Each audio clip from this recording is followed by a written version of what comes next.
இருக்க ஃபேக்ட்ஸ் பத்தி நம்ம இப்ப பார்க்கலாம்.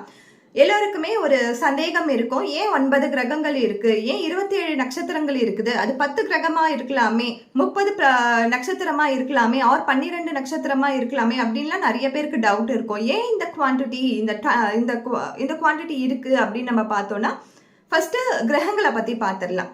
சோலார் சிஸ்டம் எல்லோருமே படிச்சிருப்போம். நம்மளோட 4th and 5th கிளாஸஸ்ல நம்ம இதை பத்தி படிச்சிருப்போம். அந்த சோலார் ஃபேமிலியில எத்தனை பிளானட்ஸ் இருக்கு அப்படின்னு நம்ம பார்த்தோம்னா 9 பிளானட்ஸ் இருந்துச்சு.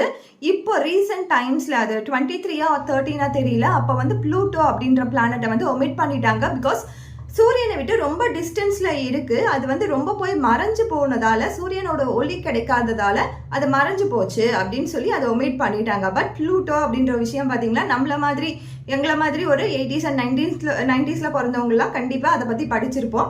ஸோ சோலார் சிஸ்டமில் இருக்க அந்த பிளானட்ஸ் தான் நம்மளுடைய ராசி கட்டங்கள்லையும் இருக்குது. மொத்தம் 9 பிளானட்ஸ்.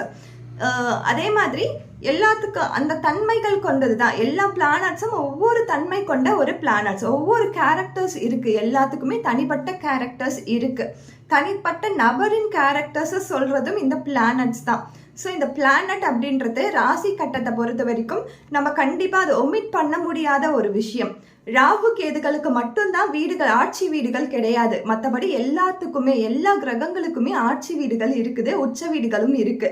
ஏன் ராகு கேதுகளுக்கு வந்து வீடுகள் இல்லை அப்படின்னு நம்ம பார்த்தோம்னா, ராகு கேது எந்த வீட்டில் போய் அமர்றாங்களோ அந்த வீட்டை தான் தன்னுடைய வீட்டாவே மாத்திப்பாங்க.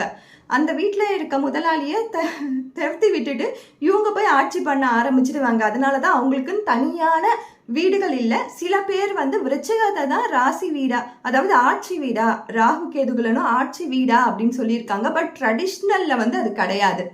அதே மாதிரி 27 நட்சத்திரங்கள் ஏன் அப்படி கொடுத்துருக்காங்கன்னா, நம்ம யூனிவர்ஸ் பொறுத்த வரைக்கும் பல கோடி நட்சத்திரங்கள் இருக்குது.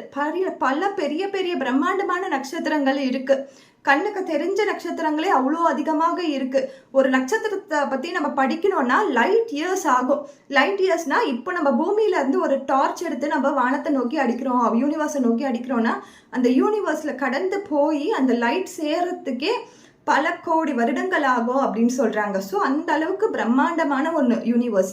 ஸோ ஏன் இந்த 27 நட்சத்திரங்களை மட்டும் எடுத்திருக்காங்கன்னா, இது பேசிக்காக பார்க்கும்பொழுது ஏன் நம்ம 63 நாயன்மார்கள், 12 ஆழ்வார்கள் அப்படின்னு அவங்களுக்கு மட்டும் தனி சிறப்பு இருக்கு இல்லையா, 18 சித்தர்கள்னு தனி சிறப்பு இருக்கு இல்லையா, அதே மாதிரி அந்த 27 நட்சத்திரங்களுக்கும் தனி சிறப்பு இருக்கு.